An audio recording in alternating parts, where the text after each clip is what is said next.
ओम. आज आपण पाहू भस्त्रिका प्राणायाम. तर भस्त्रिका प्राणायाम हा प्राणायामामधला पहिला प्रकार आहे. तर आफ्टर ओमकार म्हणजे 3 वेळेस ओमकार झाल्यानंतर तुम्ही भस्त्रिका प्राणायाम करू शकता. तर भस्त्रिका प्राणायाम हा मुख्यतः प्रतिकारशक्ती शरीरातील वाढवण्यासाठी करतात आणि त्यानंतर कफ, वात, पित्त याचं एक बॅलन्स शरीरामध्ये राहावं व्यवस्थित आणि त्यामुळे जे खोकला, सर्दी, पडसं ह्या गोष्टी होतात तर त्या होऊ नयेत. त्यानंतर भस्त्रिका प्राणायाममुळे शरीराची प्रतिकारशक्ती वाढत असल्यामुळे जे काही आपले आजाराची सुरुवात जी होत असते आपल्याला, तर ती प्रतिकारशक्ती कमी होण्यातूनच होत असते. जर प्रतिकारशक्ती तुमची मेंटेन राहिली तर तुम्हाला कोणतेही आजार होणार नाही. तर सुरुवातीला पाहूया कपालभाती प्राणायाम कसा करायचा ते. तर यामध्ये आपल्याला नॉर्मल जे रिस्पिरेशन असतं आपलं, तर त्याचप्रमाणे फक्त थोडं डीप करायचं याच्यामध्ये. तर सुरुवातीला पाहूया. Normal breathe in and breathe out इथपासून सुरुवात करायची आहे. Breathe in, breathe out.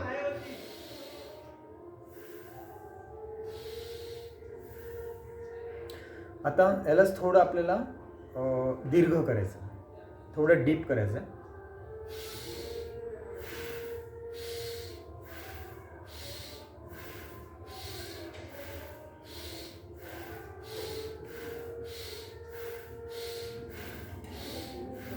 यामुळे काय होतं आहे, तर आपल्या लंग्समध्ये पूर्ण ऑक्सिजन पुरवला जातो, आपल्या शरीरातील प्रत्येक सेल्समध्ये प्राणवायू पुरवला जातो आणि त्यानंतर जे अशुद्ध हवा आहे ती बाहेर निघते, म्हणजे टॉक्सिन्स हे सगळे बाहेर निघतात.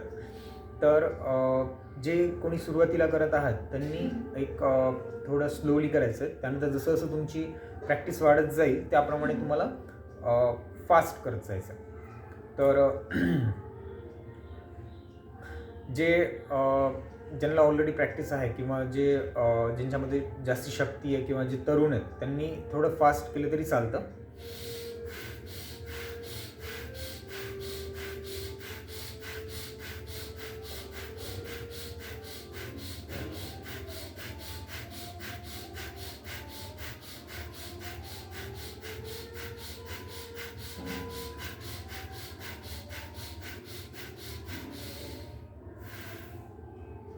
जर तुम्हाला चक्कर आल्यासारखं होत असेल किंवा सुरुवातीला तुम्ही करत असाल तर ते थोडं थांबून थांबून केलं तरी चालेल. म्हणजे एक 30-20 सेकंदानंतर 30 सेकंदानंतर थांबून केलं तरी चालेल. आता बघूया भस्त्रिका प्राणायामचे बाकीचे बेनिफिट्स. तर भस्त्रिका प्राणायाममुळे काय होतं ना, आपल्या शरीरातील लंग्सचा पूर्ण भाग हा यूजमध्ये येतो. म्हणजे जेव्हा आपण जास्त वेळ एका ठिकाणी काम करत असू आणि काही मेहनतीची कामं करत नसू, तेव्हा त्यावेळेस आपल्या लंग्सचा हा मोठा भाग यूजमध्ये येत नाही. त्यामुळे आपल्या शरीरातील दम हा नाहीसा होतो. म्हणजे जेव्हा आपण थोडं पळाल्यानंतर किंवा जिने चढल्यानंतर आपल्याला जो दम लागतो तर तो यामुळेच लागतो की आपला लंग्स हा यूजमध्ये नसतो जास्त. तर भस्त्रिका प्राणायाम केल्यामुळे आपल्या शरीरातील दम वाढवायचं काम हा प्राणायाम करतो. म्हणजे लंग्स हे पूर्ण यूजमध्ये येतं. त्यानंतर जसं जसं आपलं वय वाढत जातं त्याप्रमाणे आपले न्यूरॉन्स हे डेड होतात. तर न्यूरॉन्स डेड झाल्यामुळे आपली स्मरणशक्ती कमी कमी होते. तर भस्त्रिका प्राणायाम केल्यामुळे न्यूरॉन्सची संख्या वाढते किंवा नवीन न्यूरॉन्स तयार होतात. तर त्यामुळे एकाग्रतेसाठी, स्मरणशक्तीसाठी सुद्धा भस्त्रिका प्राणायाम खूप जास्त इम्पॉर्टंट आहे. त्यानंतर जे आपल्या लंग्समध्ये टॉक्सिन्स असलेले असतात किंवा जो काही मळस असलेला असतो किंवा हे बाहेरच्या पोल्युशनमुळे, धुरामुळे जे लंग्सच्या बऱ्याचशा भागामध्ये आपल्या नॅनो पार्टिकल्स असलेले असतात, तर ते बाहेर काढण्याचं काम आणि लंग्स स्वच्छ करण्याचं काम हे भस्त्रिका प्राणायाम करत असतं. त्यामुळे हे टॉक्सिन्स बरेच वेळेस युरिनद्वारे बाहेर पडले जातात. त्यानंतर आपलं जे ब्रेन आहे ते 20% ऑक्सिजन हा ब्रेन फक्त यूज करतो. जेव्हा आपण जसं आपण जास्ती विचार करतो तर त्यामुळे हे जास्ती यूजमध्ये येतं. तर भस्त्रिका प्राणायाममुळे ब्रेनला आपल्या पूर्णपणे ऑक्सिजन पुरवण्याचं कामसुद्धा होतं. त्यामुळे भस्त्रिका प्राणायाम हा एकाग्रता किंवा मानसिक आरोग्यासाठी सुद्धा खूप जास्ती इम्पॉर्टंट आहे. त्यानंतर पाचनशक्ती सुधारवण्यासाठी सुद्धा भस्त्रिका प्राणायाम इम्पॉर्टंट आहे. तर आपल्याला रोज 5 ते 10 मिनिट हा प्राणायाम करायचा आणि सुरुवातीला जास्ती फास्ट करायचा नाही आहे, कारण की भस्त्रिका प्राणायाममुळे कॅलरीज खूप जास्ती बर्न होतात, एनर्जी खूप जास्ती लागते. त्यामुळे स्लोली आपल्याला प्रॅक्टिसेस याची वाढवत न्यायची आहे. तर पुन्हा एकदा पाहूया कसं करायचं ते.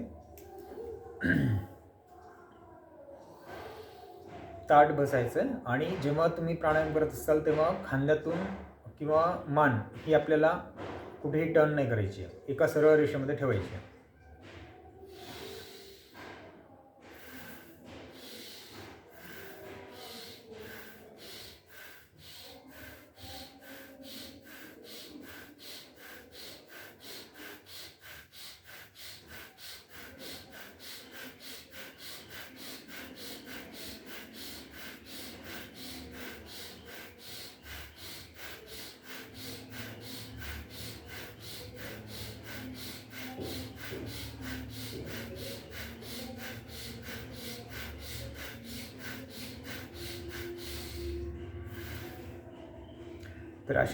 तर अशा प्रकारे प्राणायाम हा करत जायचं. यामुळे लंग्सचे जे मायक्रोफेजेस आहेत याचं वर्क अगदी सुधारते आणि त्यामुळे आपली स्किनसुद्धा ग्लो होण्यामध्ये मदत होते.